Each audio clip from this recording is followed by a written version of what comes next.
As a young adult living in the real world, you work hard. You work hard for your money. You hustle, you grind, day in and day out. But after work, is there a community? Are there people that you can connect with that are Christ-like minded, that you can grow in your faith, build a fellowship, and build community? If you're looking for that community to connect with, I got you covered on the next episode. Hi everyone, my name is Raymond Valiente, host of the Reignite Your Faith series, and I'm thrilled to introduce to you my next guest who's leading the charge, reaching out to young professionals and helping to make an impact in the lives of many young adults across the nation. Jennifer Baugh is the founder and national executive director of a nonprofit organization called YCP, Young Catholic Professionals. She received her bachelor's degree in marketing at Trinity University and received her MBA at Texas A&M. In 2010, she was inspired to start the very first YCP chapter in Dallas, Texas. Fast forward 10 years later, it has grown exponentially to 20 chapters throughout the nation, including cities as Los Angeles, San Diego, Houston, and Chicago, with 3 more chapters in the works. She's been also featured on Relevant Radio and EWTN. I hope you enjoy this interview with Jennifer. Thank you for having me, Raymond. It's an honor to be with you. And when I saw a video on YouTube, you mentioned about being born in Manila, Philippines. That's right. Can you share a little bit about that? Yes. So my parents met in New York City, and both of them have a real love for travel, for the international, for culture. My mom has an affinity for language. Okay. And so my dad's career in finance ended up taking him to the Philippines. Yes, and that's where I was born. So in a way, I think it has shaped who I am. I just have this connection to Filipino people. I don't know what it is, but they're just very sweet people and have a great sense of humor. So yes. So shout out to all our Filipino Americans or Philippines who may be watching this right now. Nice. How long were you living out there before, or how long were you staying there in the Philippines before? Yes, so not very long. We were there for about 2 years, and then my brother was born in Hong Kong. Then we moved to Norway, Connecticut, San Antonio, and Miami, which is where I did high school. So I've really gotten to know our wonderful world. What were your goals? What were your dreams and aspirations before YCP? I was such a high achiever. So in my MBA program, I wanted to excel and do my best. I ended up, getting straight A's, which is not an easy thing to do. And I had that same kind of approach to my career. I wanted to do very well. I wanted to kind of grow up the corporate ladder. I even had entrepreneurial aspirations. So I think my whole thought process the final year of the MBA was to get myself with a really solid company and just hit the ground running. There was a little bit of restlessness there because I was never really motivated too much by money.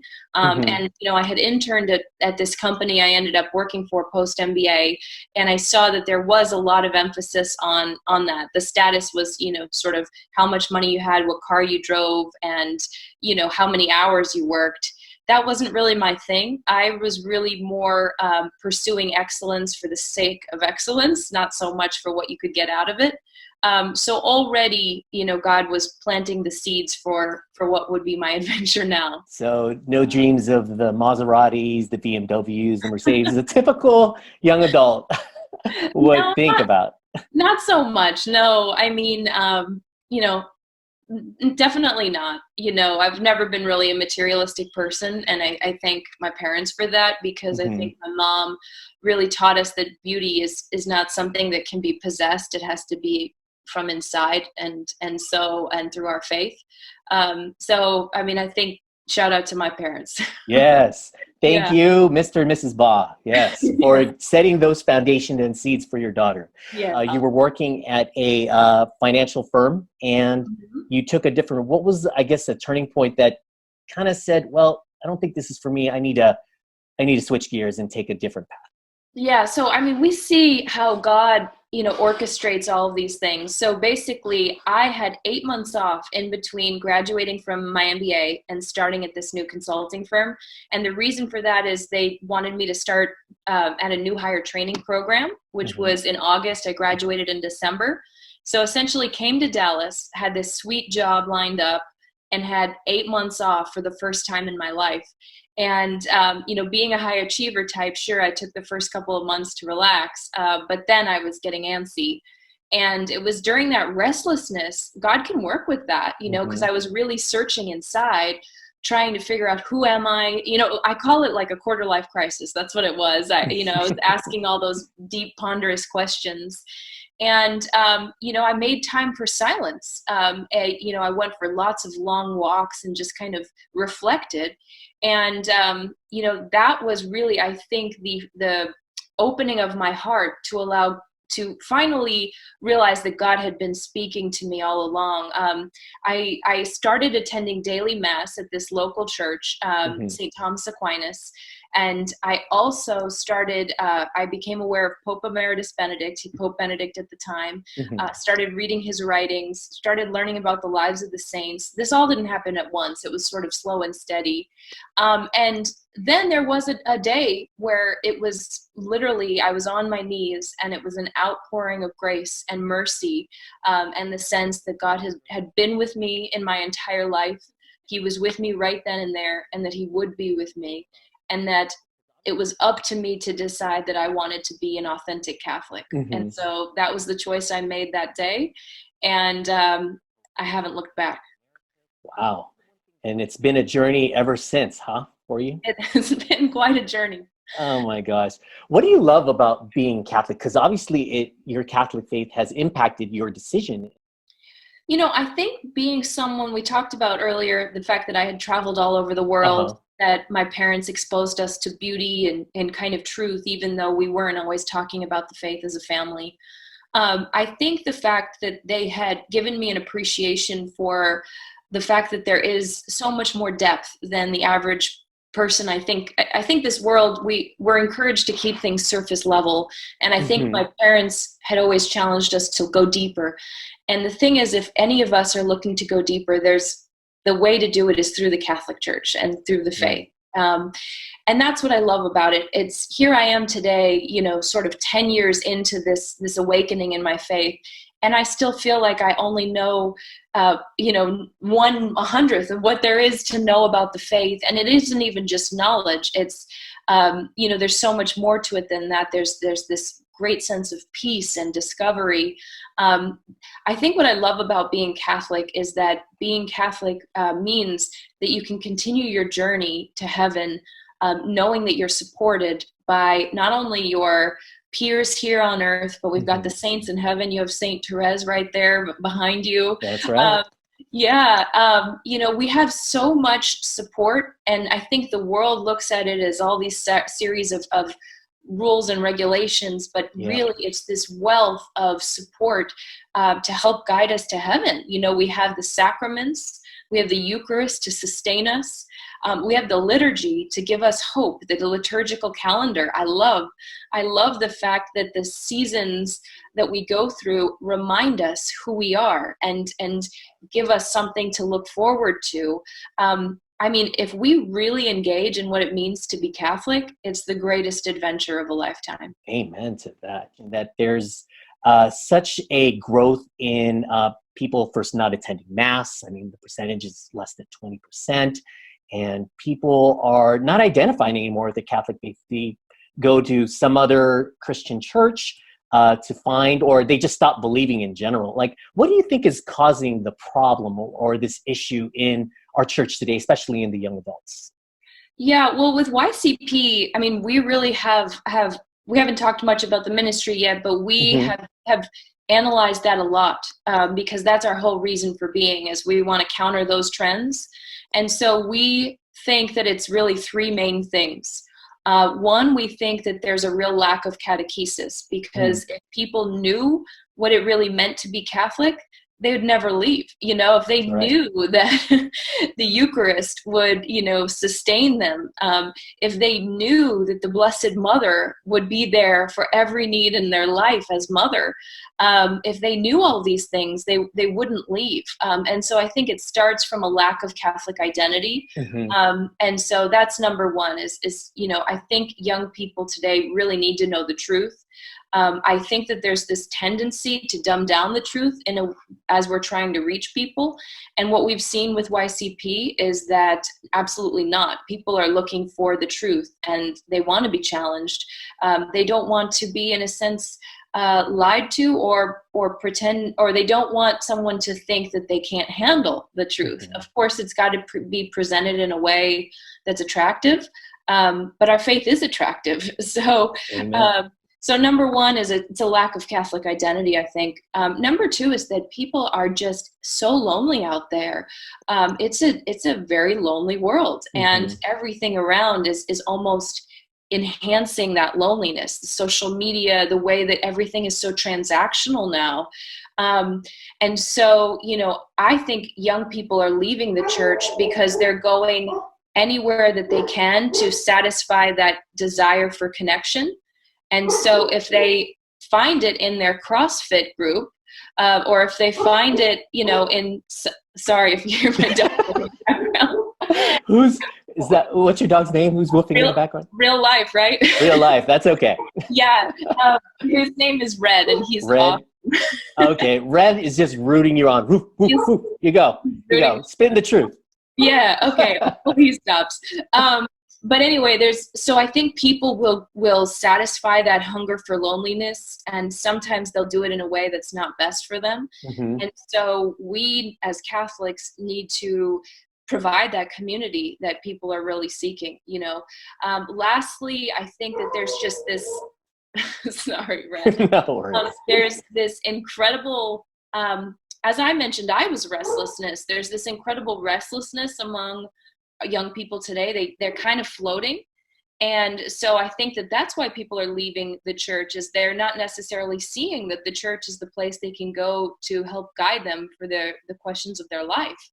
And so again, as a church, we need to connect the dots that, yes, we have the fullness of truth, and it's not in isolation. This fullness of truth will actually help you navigate your practical, real life, everyday challenges. And so I think those are the main reasons that people are leaving The church. Can you share a little bit of YCP, what it's all about, and how it's impacting young adults? Absolutely. Young Catholic professionals, I think, the name itself really describes who we are. We're a community of young people in our 20s and 30s, and we are helping them embrace their Catholic faith and feel kind of empowered to live it in daily life, including the workplace. And so we do that through a whole host of programs and events that we have that are designed to really reach people in a way that's comfortable to them, and then inspire them to grow deeper. So, for example, we have networking happy hours, which are really great kind of stepping stone. Happy hours, that's my language. Exactly.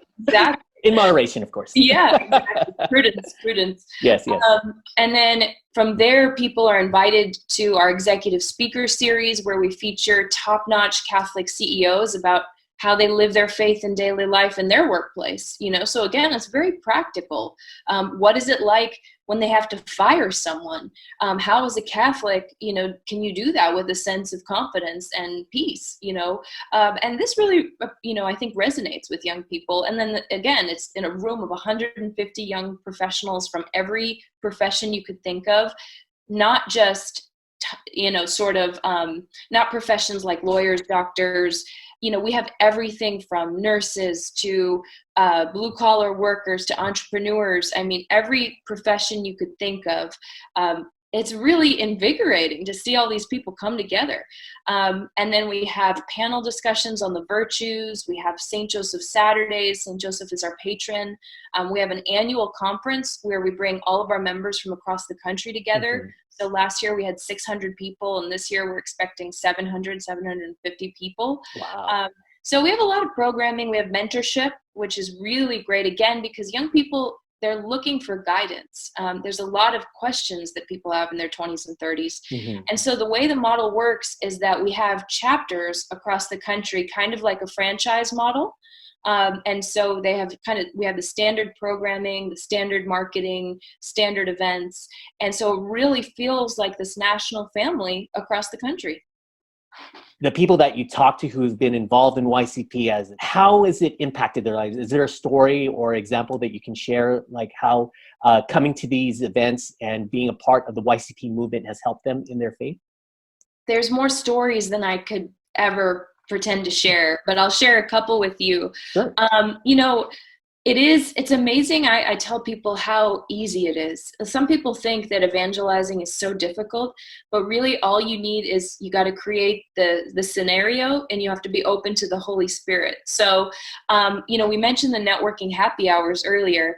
I have so many stories of people who have just started out at the networking happy hour just because they were interested and kind of wanted to meet other young people. They happened to be fallen away. There's one person in particular I'm thinking of now who hadn't been to Mass in 10 years, Wow. came to a networking happy hour, wouldn't have set foot in any other church type setting, but he'll go to a bar, right? Someone invited him to the speaker series, so he kind of kept coming, and then ended up having such a powerful conversion thanks to YCP, to the point where he's one of the most devout people I know, just proposed to his girlfriend in adoration. Wow. So, it's not difficult. It just requires, I think, being unafraid to invite someone in, and then show joy when you are living your faith. We have so many stories. The other thing that I think is really neat about YCP is it's really not just for fallen away Catholics. It's for everyone, because there's this call to live our faith boldly in the world, in the workplace. And so I think for all of us Catholics, that's something that is not easy, to be Catholic in the world. We live in such a dark culture. So to have tips and just support from other people who are living their faith in the workplace, I think is just really inspiring for a lot of people. I agree. Just having that support, that community, that just joining YCP, I know that there's like an official membership that people can be a part of, and it's a pretty good deal for what you're providing and offering for the YCP people who sign up. Can you share a little bit about the membership? It's a great deal. Basically for $12.50 a month or $150 a year, you have access to top-notch Catholic executives to be your mentor. You're part of the exclusive panel discussions, which we spoke about earlier, which are part of the virtues. We discuss the virtues and how to live them in daily life. You can avail of spiritual guides who kind of can help you with discernment. We have a life coach, actually, who you can text and have a confidential conversation about anything on your mind. Our life coach actually helped some of our members negotiate a job contract. So, anything. You get a huge discount to our annual member conference as a member. And then we have all these perks available of partner discounts with other Catholic organizations. And we're building up that program quite a bit. So, and also, I think it's important to invest in your spiritual growth and your spiritual life. We spend money on going to the gym, and how many of us spend money going out just buying a cocktail? I think the least we could do is also show support for this organization. This organization is started by a young professional just like myself. We have a small staff and we have big aspirations to grow. So you get a lot out of membership, for sure. The value is incredible, but it's also a way of showing that you are part of this community proudly, So I would really encourage anyone to consider it. Our website is youngcatholicprofessionals.org. And if we don't have a chapter in your city, help us start one. We're looking to grow. We have a whole startup package for that. So we have to do this together. That's the thing. That's why you're doing this, Raymond. We can't do this alone. And so if we really want to take back all those young people who are wandering, leaving the faith, and if we want to show the world how beautiful it is to be Catholic, we have to do it together. That's right. It's a team game that we're on. And yeah, Jesus didn't do it alone either. He recruited 12 unqualified fishermen, and he made things happen. And so, yeah, going back, the best investment is investment on yourself. And what more to invest in our spiritual life, in our souls. And I think you guys are doing such a great job in doing this wonderful movement called Young Catholic Professionals. Before we go, we're going to do a little something fun called the Flash Five. Are you ready? I'm ready. All right, let's go. Your confirmation saint? Saint Lucy. Saint Lucy. All right. Favorite Bible verse or saint quote? Ooh, for some reason right now, I thought of "Be still and know that I am God." I think it goes so much with the concept of silence that we were talking about before. There's so many, but let's go with that one. Okay. If your next pilgrimage visit would be where? Pilgrimage. We have a YCP pilgrimage going to Rome. Your favorite worship song or mass song? So my brother Xander, shout out, is now a Christian artist, and he covered 10,000 Reasons, but he has a song called Love Divine. Check it out. Xander Waves. Xander Waves. Okay. Love Divine. Awesome. Yep. And here's what one lesson has YCP taught you? I think the importance of trust in God, and that requires perseverance. It requires hope. And I think with God, all things are possible. Amen. And with that, thank you so much, Jennifer. It has been a pleasure, and all the best this year on 2020 for all your endeavors with YCP. Thank you so much, Raymond. It was a lot of fun. Thank you.